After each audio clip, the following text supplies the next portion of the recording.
Bonjour à tous, aujourd'hui on va s'attaquer à un pan des points culture qu'on avait déjà abordé plusieurs fois dans la version écrite des points culture, mais pas encore en vidéo, et je veux parler des comics. Pour resituer, je ne suis pas un expert des comics. Quand j'étais petit, j'adorais la série animée Justice League, et au cinéma j'étais plus MCU que DCU vu la gestion calamiteuse de ce dernier. Cependant, à part quelques fascicules Simpson que j'achetais chez le marchand de journaux avant de partir en vacances quand j'étais petit, d'ailleurs lui c'est le plus ancien, il date de juin 2004, ça commence à dater, j'ai acheté mes premiers comics il y a environ 2 ans.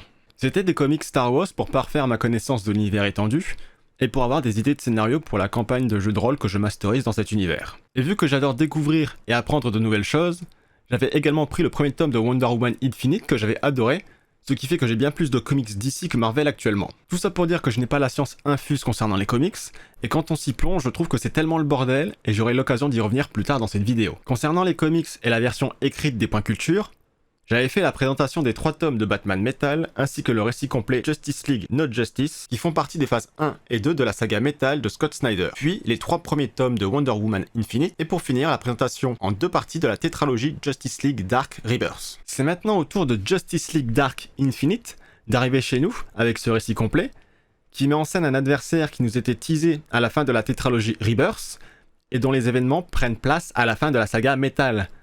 Ce 74e point culture est dédié à Justice League Dark, le retour de Merlin. Depuis le sacrifice de Wonder Woman pour sauver le multivers contre le Batman qui rit, dans Batman Death Metal, la Justice League Dark a perdu sa capitaine. Alors que John Constantine amène Zatanna à un endroit au cœur de plusieurs prophéties, ces dernières se rallisent et ramènent une personne qu'il pensait ne plus jamais revoir. Jason Blood, qui était pourtant mort et anciennement lié au démon Etrigan, est revenu du paradis pour leur annoncer une terrible nouvelle. Merlin est de retour et avec un noir dessein. Bien que ne se trouvant pas à la hauteur de la tâche, Zatanna va reprendre les rênes de la Justice League Dark, et ensemble, ils devront se démener et se plier en 4 pour affronter le plus puissant magicien que la Terre ait connu, et qui semble toujours avoir des centaines de coups d'avance sur eux. C'est tout pour le scénario. Mais avant de parler de mon ressenti, je vais devoir parler technique et parution des comics chez nous. Normalement, les comics, ce sont de petits fascicules qui correspondent à un chapitre, mais chez nous, c'est plutôt le format tome gros livre qui est privilégié. Du coup, pour s'y repérer, les éditeurs notent les numéros des fascicules correspondants, généralement sur la 4e de couverture ou dans la page avec les mentions légales. C'est très utile notamment dans le cas des intégrales, car il arrive que des histoires soient éditées dans plusieurs intégrales, plus ou moins espacées dans le temps, ou dans le cas des reboots, en précisant de quelle année il s'agit ou à quelle période il se rattache, pour pouvoir différencier 2 fascicules avec le même nom et le même numéro. Avec Urban Comics, pour les comics d'ici, en plus de ces numéros, il y a également le nom de l'ère auquel c'est rattaché, du coup on a encore moins de chances de se tromper. Pourquoi je digresse sur ce point, me diriez-vous ? Eh bien c'est pour vous dire qu'en France, on a de la chance d'avoir des éditeurs qui s'y connaissent et savent ce qu'ils font. Pour ne rien perdre entre les fascicules d'origine et les tomes chez nous, chaque chapitre est illustré par la première de couverture du fascicule correspondant. Ce qui fait qu'en plus d'avoir toutes les informations sur les personnes qui ont travaillé sur ce chapitre, à savoir les scénaristes, les artistes qui s'occupent des dessins, de la couleur et de l'ancrage, on peut également profiter des magnifiques illustrations de couverture. Mais pour ce Justice League Dark Infinite, c'était toujours la même illustration pour les chapitres, et qui spoil, léger mais quand même présent, le fait que Diana revienne. Du coup j'ai commencé à me poser des questions. Ça et le fait qu'à la fin de la tétralogie Rebirth, on était au numéro Justice League Dark 28, mais le premier chapitre de Infinite est le numéro Justice League Dark 59. Sachant que c'est une suite directe, ça ne collait pas, donc j'ai fait des recherches, et effectivement c'est bien le numéro 59, mais de Justice League, pas de Justice League Dark comme annoncé. Et quand, pendant mes recherches, j'essayais de trouver les couvertures d'un des numéros correspondants de Justice League Dark Infinite, j'ai bien pris 5 bonnes minutes à voir où se trouvait la Justice League Dark. Vous ne voyez pas ? Mais si, je vais vous aider. C'est là. Car oui, là où pour Rebirth, c'était des fascicules Justice League Dark à part entière, pour Infinite, c'est ce qu'ils appellent des backups, à savoir que le comics Justice League Dark était à la fin du comics Justice League. Et c'est aussi la raison pour laquelle les chapitres s'enchaînent à cause du faible nombre de pages dédiées à la Justice League Dark dans chaque fascicule. Et du coup, l'illustration qu'on retrouve à chaque chapitre vient bien d'un des fascicules qu'on le retrouve dans le tome, car il s'agit de la variant cover, ou couverture alternative en français, du fascicule Justice League Dark 2021 Annual 1, fascicule qui est le seul dédié uniquement à la Justice League Dark dans ce tome. Du coup, le mystère est éclairci, mais on perd une illustration de qualité différente pour chaque chapitre, qui est un point fort des comics à mon sens, mais ça on ne peut pas l'imputer à l'éditeur. Du coup, côté parution aux États-Unis, les fascicules Justice League 59 à 71 sont sortis entre le 16 mars 2021 et le 25 janvier 2022. le Justice League Dark 2021 Annual 1 est sorti le 30 novembre 2021 et les deux fascicules Future State Justice League sont sortis le 12 janvier 2021 et le 9 février 2021. En France, Justice League Dark, le retour de Merlin, est sorti le 7 juillet 2023 chez Urban Comics, ce qui fait 1 an et demi d'attente entre le dernier fascicule du tome et sa sortie dans notre beau pays. Et ce délai ne me paraît pas absurde. La seule chose que je pourrais imputer, et le mot est fort, à l'éditeur à mon sens, c'est la partie introduction qui est un court passage permettant de présenter le contexte de l'histoire que l'on va lire, en décrivant les éléments qui se sont passés précédemment, ou des éléments par rapport à la création de cette histoire.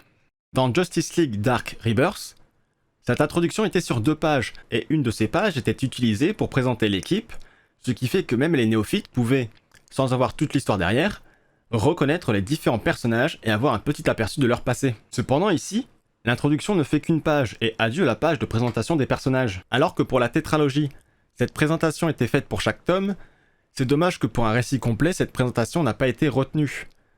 C'est donc pour moi un tome moins ouvert aux néophytes. Côté graphisme, c'est encore une fois du très bon, même si quelques passages mis à part, j'ai moins ressenti ce côté imaginatif de la magie comparé à la tétralogie.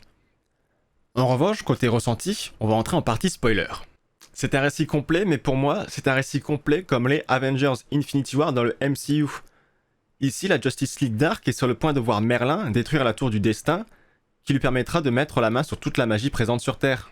Dans le fascicule Justice League 71, le Dr Fate fait un peu la revue de la situation de chaque membre de la Justice League et annonce l'affrontement final imminent.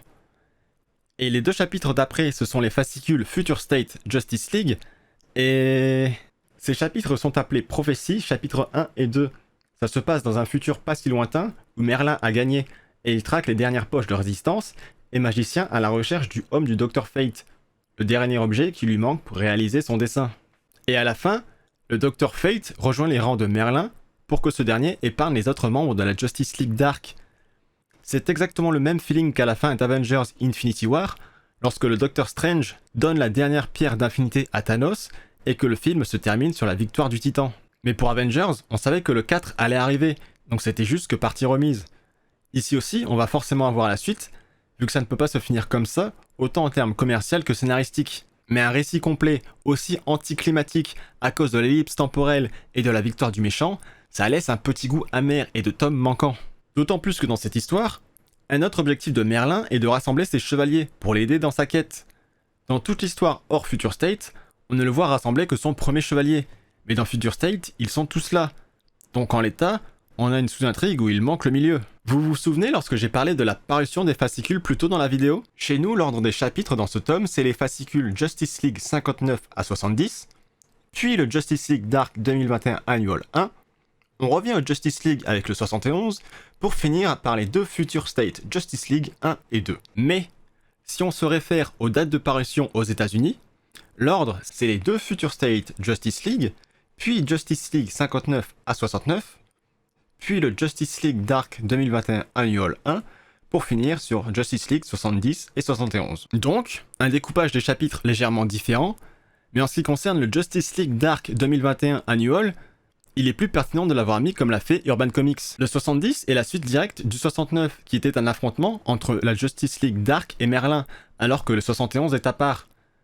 Du coup, ce sentiment de pas assez, c'est peut-être parce que les Future State ont été placés à la fin et pas au début. Mais si ces chapitres avaient été placés au début, alors côté continuité avec la fin de la tétralogie Rebirth, mais surtout le fait qu'on parle de Merlin et de la Tour du Destin dans ces chapitres, et si on n'avait pas eu les chapitres nous présentant la tour et son importance, alors on aurait été encore plus perdu qu'on ne l'est actuellement. Ce type de narration, ça marche quand tout est prévu des mois, voire des années à l'avance, comme c'est le cas ici.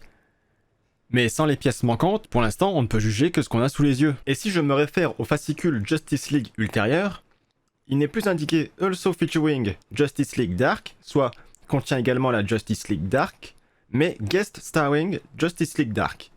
Ce qui veut dire que potentiellement, la fin de l'affrontement avec Merlin aura lieu en présence de la Justice League et de la Justice League Dark.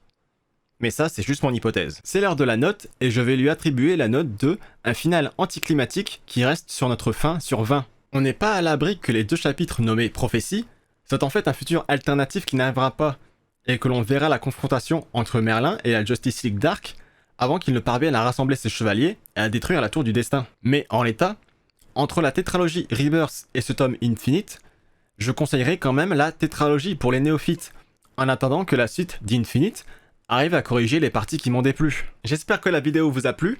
J'ai beaucoup fait mention des anciens points culture dans leur version écrite dans cette vidéo, et si vous n'avez pas la possibilité de les lire sur un des Discord où je les publie, et que cela vous intéresse, n'hésitez pas à me le dire et je verrai ce que je peux faire. Sur ce, portez-vous bien, et à bientôt pour une prochaine vidéo. Salut!